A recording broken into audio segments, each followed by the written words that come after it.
folks, I'm Steve Emmons, owner of Emmons Tropical Fish. Today what we'd like to spend more time on is the scavenger family of fish. There's so many to talk about that we're certainly not going to have the time to get to all of them, but I want to talk about some of the more popular ones. I know that in our last video that Jeffrey did, he talked about the clown loaches, which are a fabulous little fish. One of the nice things about botillas is they mix in well with the rest of your fish. Some of them get a little bit of size to them, so you want to take that into account when purchasing them. But it's a really good family of fish to have and quite hardy without being a real expensive fish. Another grouping or families of fish that we want to talk about are your sucker-mouth catfish. You're more commonly known as your plecostomus. They're the ones that are going to go into your tank to really help with the cleanup process. As far as keeping the glass clean, your plants, decorations, they really are a benefit to the tank. Now that being said, some of the ones that we find that work better doing that tend to get a little size to them. And so it is not uncommon for us to go through a rotation with these with our customers, where they'll have a small one, a year or two down the road, it's got a little big for their tank, they bring it in, we trade it for a small one. But we've just shown you some of the different types of your plecostomus family. It can range anywhere from $8 to $100. Some of them are obviously quite fancy, all of them very beneficial to the aquarium.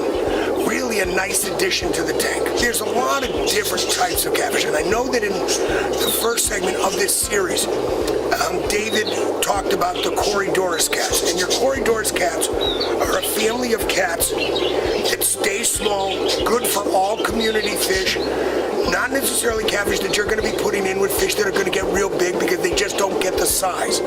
They usually max out at about 2 inches. You can see them working the gravel, getting in there to get the excess of food, and just kind of keeping things healthier in that whole gravel bed, which is a big part of your aquarium's biological environment. The catfish are the most important part of the living things that you're going to add to your aquarium. Don't pass them up. You're going to want a couple of catfish. We like to see, if you're doing a community tank, we would like to see 1 Corydoras catfish for every 5 gallons. Plecos, not so much. You can usually get by with just 1 pleco in the aquarium. But the combination of the two together really helps to keep the tank clean and the environment healthier. Next segment, what we'd like to touch on is fish that get big, that are going to need more space, a bigger aquarium, not necessarily predatory fish. I'd like to touch on that in a different segment, but we're going to get into like what we might call jumbo fish or large fish next time around. Thanks, folks. Until next time. The great thing about Emmons, we have the expertise to pull it all together, get you with the right equipment and the right setup for what you need. We're here for customer service. We want to help you do things right and help you find what you need.